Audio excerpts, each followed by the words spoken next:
So let's talk about AI. If we look at society today and we look at the way people process information and the way we absorb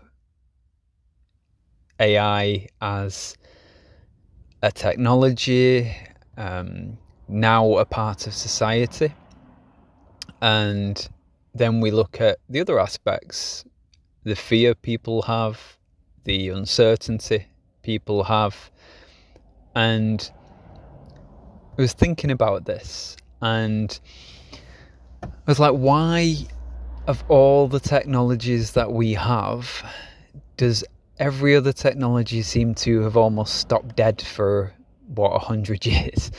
Yet communication and artificial intelligence have expanded exponentially to the point where I think if someone from the outside came to humanity and saw we were using AI, they would probably feel it's like you've given a caveman, I don't know, an electric oven, let's say, and where he has got the risk to burn himself on this electric oven.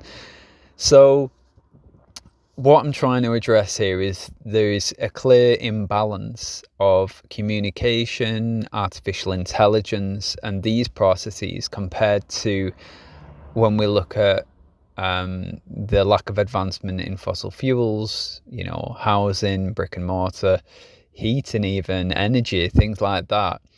And yeah, it's easy to say, well, yeah, man, that's because, big companies, big oil and stuff need money and stuff like that. But I think if we have to look at this and take accountability as a collective as well, we can see that we have been a lot within, let's say, the mind, and that a lot of what we do on a daily basis, we don't really stop, do we, and process it or feel it in our bodies.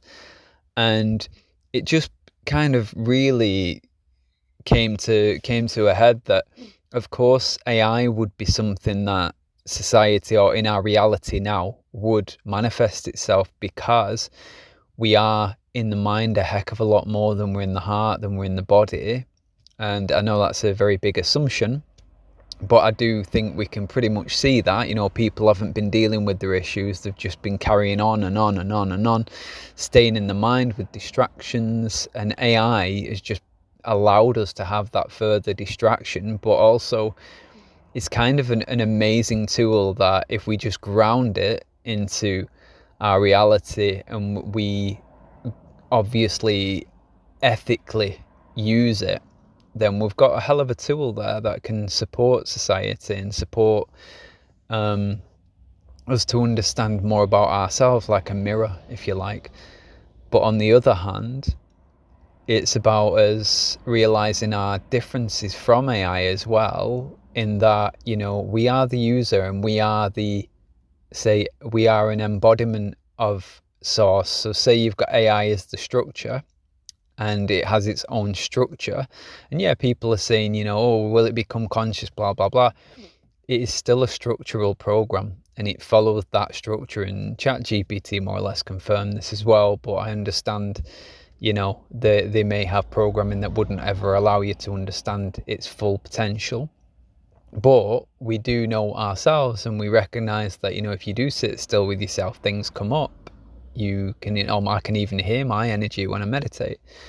So I do think there is that responsibility in humanity to recognize that we have almost like, it reminds me of the alien greys, when and this sounds really crazy, many people may just drop out of this right now after hearing this, but if we do take the theory of many people feeling like this alien grey are actually us in the future, well, what do you see?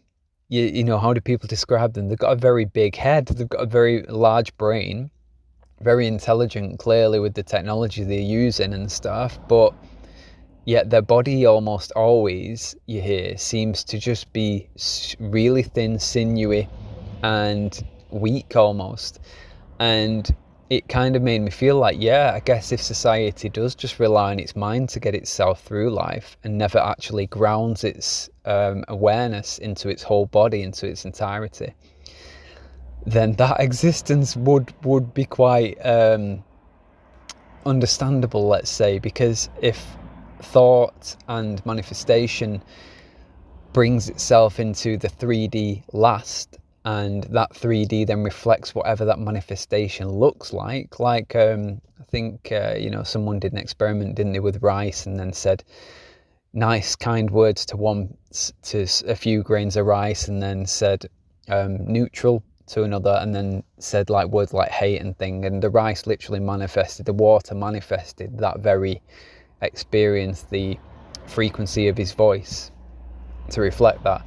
So if we look at ourselves as that, but we look at it as a collective process, then it's almost like AI is reflecting to us that we are very much in mind a heck of a lot at the minute, and we need to start to begin to embody and ground ourselves and ground humanity and root ourselves first before we advance this AI anymore. Because otherwise, obviously, you've seen it many a time in movies that, these technologies, when unbalanced and used in an unbalanced way, can actually become the very crux of humanity, whether it turns into an addiction, whether it turns into a reliability. Anything we create, we then have to take that responsibility to ground it into our reality, not just to invent it and go, okay, yeah, what can we do with this? Because we see with imagery and art at the minute that, yes, this is impacting a lot of artists, etc., etc., but I actually think artists will not have a problem because they are creating from source, from infinite source. They will always have something new, which AI can only take from if it's literally on the web, isn't it?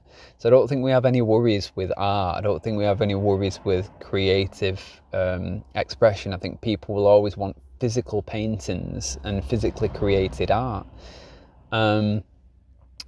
But when it comes to, obviously, political agendas, things like that, I think as a humanity, we need to be prepared to be able to feel the truth, not see it. Because right now we're in that kind of crossroads now where so many images we're seeing on the news that you cannot guarantee are true. You cannot guarantee are legitimate.